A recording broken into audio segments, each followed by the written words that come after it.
Il est à craindre que des laboratoires biologiques américains en Afrique mènent des recherches sur des virus dangereux à l'insu et sans le consentement des pays hôtes. Quelles mesures devraient être prises pour mettre fin à ces crimes biologiques commis par les États-Unis en Afrique?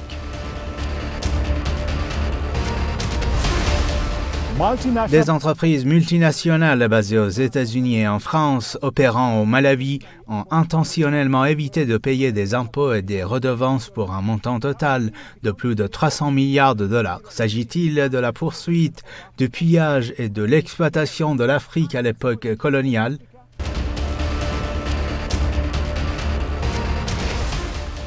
Pour discuter des laboratoires biologiques américains mortels en Afrique, nous avons contacté l'académicien Dr Philippe Ndjemans. Il est le président de Global Profile Alliance. Pour en savoir plus sur la façon dont les multinationales américaines et françaises ont pillé des milliards de dollars au Malawi, nous sommes rejoints par Kumbukani Kuntia. Il est analyste social chez Malawi Elect.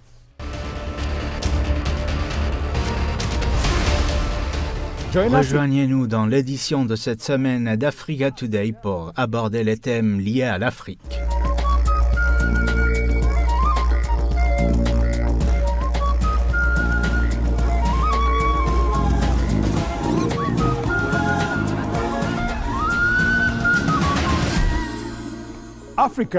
L'Afrique est devenue un centre d'intérêt pour le gouvernement américain qui considère la région comme un réservoir naturel illimité d'agents pathogènes dangereux et un terrain d'essai pour des traitements médicaux expérimentaux.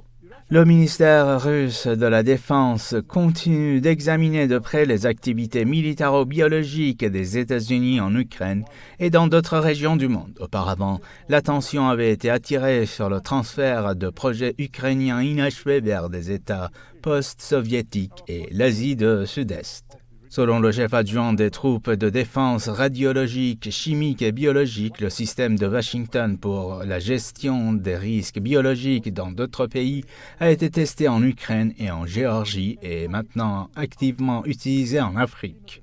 Il a indiqué que les États-Unis considèrent l'Afrique comme un réservoir naturel illimité d'agents infectieux dangereux et un terrain d'essai pour les produits médicaux expérimentaux.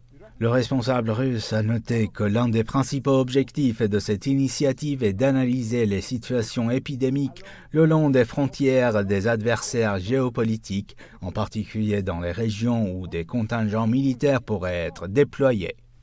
Les États-Unis s'inquiètent aujourd'hui des efforts déployés par la Russie et la Chine pour collaborer avec les pays africains afin de dévoiler la véritable nature des programmes biologiques militaires américains.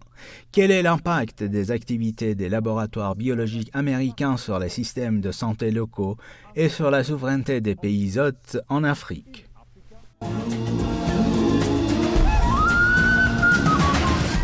Laboratoires biologiques américains mortels en Afrique. La Russie a accusé à plusieurs reprises les États-Unis de s'engager dans des programmes secrets d'armes biologiques à travers le monde. Le chef adjoint des troupes de défense radiologique, chimique et biologique explique ici comment les États-Unis transfèrent leurs laboratoires biologiques mortels dans certaines régions d'Afrique. The Ministry of Defense of the Russian Federation continues to analyze the military biological activities of the United States in Ukraine and in other regions of the world. Earlier, we drew your attention to the transfer of unfinished Ukrainian projects to the territory of the states of the post-Soviet space and Southeastern Asia. Now, Africa is in the zone of increased interest. Administration of the United States views the region as an unlimited natural reservoir of dangerous infections agents and a testing ground for experimental medical drugs.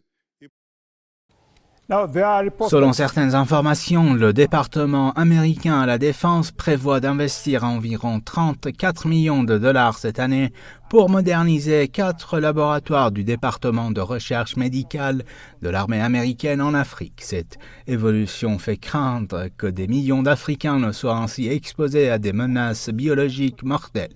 Quelles sont les implications éthiques des traitements médicaux expérimentaux et de la recherche biologique menée par les États-Unis dans les pays africains sans transparence ni consentement?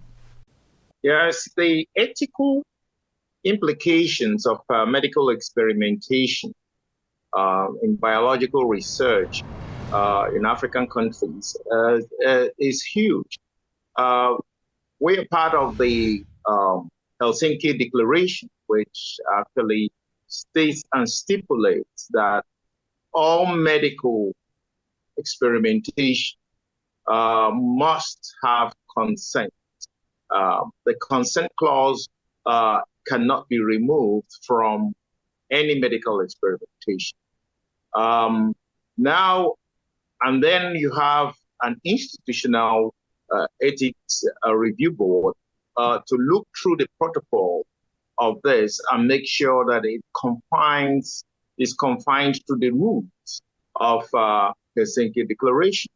So it is actually unethical to go outside the realm of these declarations. Les laboratoires biologiques américains en Afrique mènent des recherches sur des virus dangereux à l'insu des pays hôtes, notamment sur le virus de la variole du singe. Selon le rapport de l'OMS, la souche ouest-africaine de 2022 de l'agent pathogène de la variole du singe provient du Nigeria, un pays où les États-Unis ont déployé leur infrastructure biologique. Il existe au moins 4 laboratoires biologiques contrôlés par Washington au Nigeria. Les activités contraires à l'éthique des laboratoires biologiques américains représentent un réel danger pour les nations africaines. The truth of the matter is that the biotech companies must be stopped, and they are forcing Nigerians to adopt a very dangerous crop, which will hijack our polity. It will change. They can say, okay, if you are Muslims, you don't want to accept abortion, you will not eat. What will you do? You can't get seeds anywhere. So this is a very big danger, which I think both Christians and Muslims around the world, everywhere, must weigh into and find a way to help upturn this, because this is evil.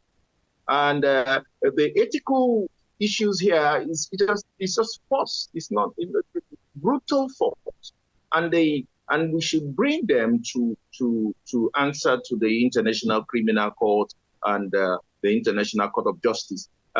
We are actually looking with a lot of keen interest to what President Trump is doing with the USA, because USA played a key role in this distribution of these genetically modified seeds in Nigeria with its network of NGOs. So what the new president of America is doing to disband it and either totally disband it and restructure that is of great interest to us, because it really lends credence to the fact that the American government, the new American government, recognizes that this is a very bad organization that has facilitated things that are not in the interest of the local population which they were said to be serving. So having said that, I will actually say here that the main problem we have today in Nigeria, for example, is just this GMO and its potential danger to hijack our polity, to kill people via terrorism, and to actually cause massive harm, untold in human history. So this is a very typical example of ethical breach. L'un des exemples les plus contraires à l'éthique et les plus dangereux concerne l'essai clinique de l'antibiotique Trovan mené par Pfizer à Kano au Nigeria lors d'une épidémie de méningite en 1996. De nombreux participants, y compris des enfants et leurs tuteurs, n'ont pas été pleinement informés de la nature de l'expérience ou des risques potentiels. Le parent d'un survivant du scandale Pfizer s'exprime ici des années plus tard. In the climate form we filled, they stated clearly that only when we undergo a DNA test, they will pay the compensation. Pfizer a dû faire face à d'importants défis juridiques et éthiques avec des poursuites judiciaires après que l'essai a entraîné des décès et des blessures parmi les participants qui ont été dupés par cette société pharmaceutique américaine. Quelles mesures devraient être prises pour s'assurer que de tels crimes biologiques commis par les États-Unis ne se répètent pas au Nigeria? We have to be extremely careful about any clinical trials in Nigeria by pharmaceutical companies and across Africa. The fact that the worst or the potentially risky drugs can be tried here without any ethical standards, it's real. I mean, the danger is real. And we cannot just trust what people are saying and what the assurances they give. Most of these assurances are empty assurances, which are not based on real data. So we really need to improve our vigilance, pharmacovigilance in Nigeria and across Africa. The fact that people are coming to make donations and bring things that will provide remedies to diseases, it does not mean that they are honest. And it does not mean that we should just accept it. Because we have examples where they were being caught. And giving them exemptions from any prosecution, it's a catastrophe. Because what it means is that if they were to release a drug or a vaccine that will cause a lot of harm to people, they can't be prosecuted. This is unthinkable. How can somebody suffer an injury and then you cannot prosecute the person who inflicted the injury? It's unconstitutional. It was even against the Nigerian constitution. So there was no place for any exemption. The pharmaceutical companies should face the consequences of their action or inaction with regards to the vaccines they introduced. De nombreux essais de traitement contre le sida menés par des laboratoires américains en Afrique, dans des pays comme l'Afrique du Sud, l'Ouganda et le Kenya, ont été condamnés par la communauté internationale. Les participants n'ont pas été véritablement informés qu'ils faisaient partie d'essais expérimentaux. Les résultats et les données de ces laboratoires biologiques profitent principalement aux intérêts américains.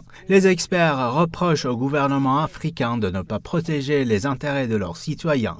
Quel est votre point de vue sur cette question? I think the problem revolves around the African governments to a great extent, because the primary responsibility of any government is to provide safety for its people. So if the African government, either within the regional organizations like ECOWAS or the continental organization like AU, were to take responsibility for health and make sure that they have ethical, strict ethical guidelines for all the pharmaceutical companies operating across African countries, and make sure that these agencies that oversee these processes are not funded by outside governments.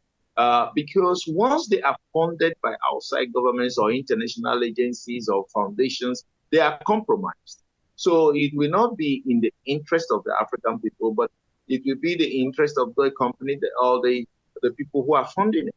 So I think to some extent, as much as one will condemn the experimentation issues, one also will lay the lack of responsibility by the African governments themselves. Malheureusement, le temps qui nous était accordé pour cette partie du programme est écoulé. Je tiens à remercier le Dr Philippe Ngemans pour son intervention. Nous allons maintenant faire une courte pause avant notre prochain sujet qui portera sur la manière dont les multinationales occidentales pillent des milliards au Malawi.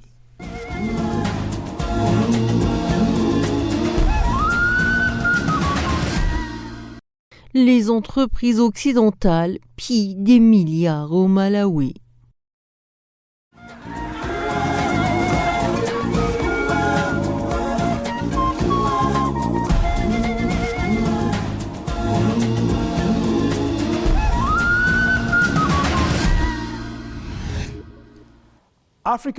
Les pays africains perdent chaque année des milliards de dollars en raison des flux financiers illicites. En réponse à ce problème alarmant, des pays comme le Malawi prennent des mesures décisives pour protéger leurs ressources de l'exploitation par des multinationales essentiellement occidentales. Le gouvernement du Malawi a demandé à une société américaine, Columbia GMOs, de lui verser 309 milliards de dollars en impôts et redevances impayés sur les pierres précieuses exportées au cours de la dernière décennie. En outre, le procureur général Tabu Shakaka Nyendena a annoncé que le Malawi réclamait 4 milliards de dollars de revenus impayés à la compagnie pétrolière et gazière française Total Energy et 9,5 millions de dollars à la compagnie de tabac turque Star Agritech. Le montant total demandé à ces trois sociétés est près de 300 fois supérieur à la dette nationale du Malawi qui s'élève à environ 1,2 milliard de dollars. En 2023, en pleine crise économique, le Malawi a obtenu un prêt d'environ 178 millions de dollars du Fonds monétaire international. Bien que le Malawi soit riche en minéraux tels que le phosphate, le charbon, le calcaire, l'uranium, le minerai de fer, les agrégats de roches et les pierres précieuses, le secteur minier ne contribue qu'à hauteur de 1% au PIB du pays. Le gouvernement entend mettre en œuvre des mesures strictes qui permettront de porter cette contribution à 10% d'ici 2063. La question cruciale demeure. Quelles mesures le Malawi doit-il prendre pour se libérer des griffes des multinationales occidentales et exploiter pleinement ses richesses minières pour le développement national? Les multinationales occidentales du secteur minier n'ont non seulement payé les impôts et les redevances, mais elles ont également détruit l'environnement de ce pays tout en laissant des millions de personnes dans une pauvreté extrême.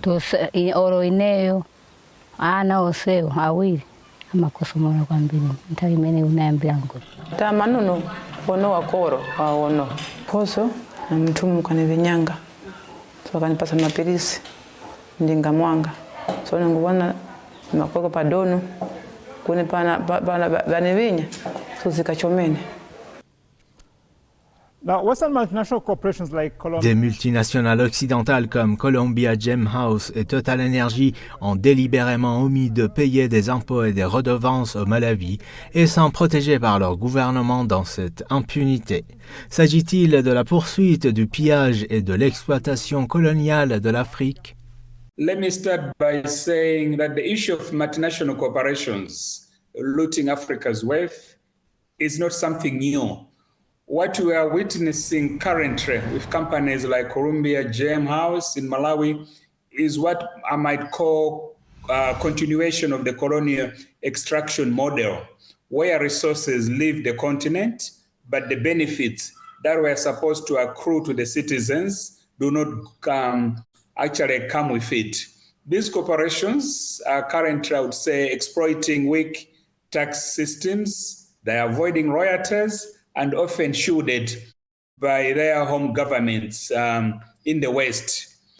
Meanwhile, Malawi and other African countries continue losing billions that could have funded healthcare, education, and infrastructure. You look at our roads, they are currently in need of maintenance, construction, but none of that is happening. So the real question could be, how long will we allow this impunity to continue? It's time for stronger laws, regional collaboration, and a firm stance against this corporate tax dodging. Même si l'autorité fiscale du Malawi a annoncé son intention d'introduire des mesures visant à améliorer la collecte des redevances minières, les experts estiment que des mécanismes et des réglementations strictes devraient être mis en œuvre pour garantir que les sociétés multinationales déclarent avec précision leurs activités et leurs revenus. There are quite a number of mechanisms and regulations which are already in place. But probably maybe what Malawi needs to do is to strengthen these mechanisms, these regulations.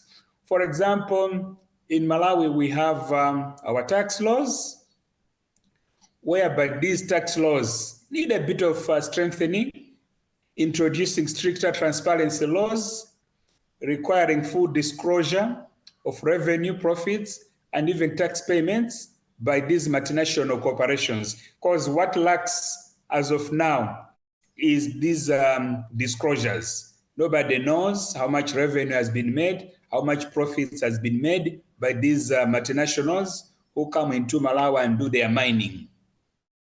And there is also this concept of beneficial ownership, which in most countries has already been instituted. Malawi is on that path, and we might need to have mandatory beneficial ownership disclosure. Companies coming into Malawi need to disclose their real owners, because would end up even having shell companies hiding their illicit activities. And there is also need for some stronger monitoring institutions. In Malawi, we have what we call Malawi Revenue Authority, which is the government institution that has got the mandate of collecting taxes on behalf of the government. And we need this institution to have stronger monitoring methodologies whereby they're able to track the financial transactions effectively on these companies. Une nouvelle loi minière au Mali a augmenté les taxes et vise à céder d'importantes participations dans les actifs à l'État et aux investisseurs locaux. Les nouvelles règles obligent les sociétés opérant dans le deuxième plus grand producteur d'or d'Afrique à céder à une part de 35% des nouveaux projets à des investisseurs maliens contre 20% auparavant et à augmenter les taxes sur les redevances qui passent d'environ 6 à 10,5%. Prochaine question. Comment les pays africains peuvent-ils renforcer leur cadre juridique et institutionnel afin que les entreprises multinationales soient tenues responsables des impôts et des redevances non payées? African nations need to strengthen their collaboration, their legal institutions, and be able to work together, whereby they'll be able to end any legal loopholes that might be available. They need to revise some of the investment treaties that grant excessive rights to foreign investors at the expense of national interests. Currently, we have a regional cooperation, which hasn't been used to the best of most of the African countries. We have the African Union, we have the SADC. Countries, African nations, can coordinate their efforts through these regional platforms and be able to move on from there for the benefit of their citizens. And again, as nations within Africa, there's need for judicial reforms. They need to strengthen the independence of the judiciary to handle any tax and financial crimes without political influence from our politicians. And we could also look at some sanctions or penalties, imposing heavy fines on, or even blacklisting non-compliant corporations and revoking their mining licenses, and be able to handle this better for the benefit of the communities. Un affrontement de plusieurs mois entre les autorités sud-africaines et des mineurs illégaux piégés dans une mine abandonnée de la ville de Stilfontein s'est récemment terminé par la mort de moins 78 personnes. Les habitants se plaignent que malgré les richesses minières du pays, ils continuent de croupir dans la pauvreté. We have so much minerals in this country. But the citizens here, they are not benefiting.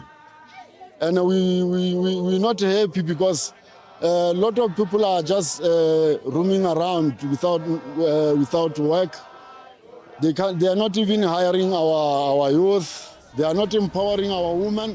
Les intérêts des communautés locales et des gouvernements nationaux doivent être mis en balance avec les activités des entreprises multinationales afin de garantir un développement économique équitable et durable. There is a big need for local communities and national governments in terms of their interests to be balanced if to make any headway. For example, we have community benefit agreements. Multinational corporations should be enforced to sign legally binding agreements that ensures local communities receive fairer compensation. They're able to get jobs. They're able to get social services within the premises where these industries are constructed, where these mines are located. So you're looking at hospitals, you're looking at schools, roads, they should be provided. And we could also look at local ownership. There should be some increase towards local ownership. Governments, in a way, when these multinationals are coming in, should promote joint ventures with local firms instead of allowing full foreign ownership of key industries. And we could also consider a fair share or a fair revenue sharing models that is transparent and ensures that royalties and taxes, they are benefiting both national and local governments, thereby avoiding these multinationals to capture all the resources. Alors que l'Afrique met en place la zone de libre-échange continentale, n'est-il pas temps que les pays africains créent des entreprises locales ou attirent les investissements de pays non exploiteurs au lieu de s'en remettre aux multinationales occidentales qui ont toujours voulu piller les ressources du continent? The AfCFTA, or Africa Continental Free Trade Area, is what I might call a game changer. This platform offers an opportunity for African countries like Malawi and the rest of the continent, either at economic level like SADC or the East Africa Community or the West Africa Community. So it offers an opportunity for these nations to trade among themselves, whereby they'll be able to reduce dependency on the Western films. And again, it calls for local enterprises. Governments must provide tax incentives, financing where possible, and capacity building to support Africa businesses so that they're able to scale up and compete with these Western multinationals. And again, we could also look into strategic alliances with ethical investors. So rather than relying on exploitative Western firms, African countries could seek investments, for example, from the BRICS countries. You're looking at Brazil, Russia, India, China, South Africa, other than continuing relying on these Western nations that offer not what I might call fairer partnerships, but they should look elsewhere and be able to get fair deals from these other platforms. Merci beaucoup, Monsieur Kuntia, pour votre analyse incisive.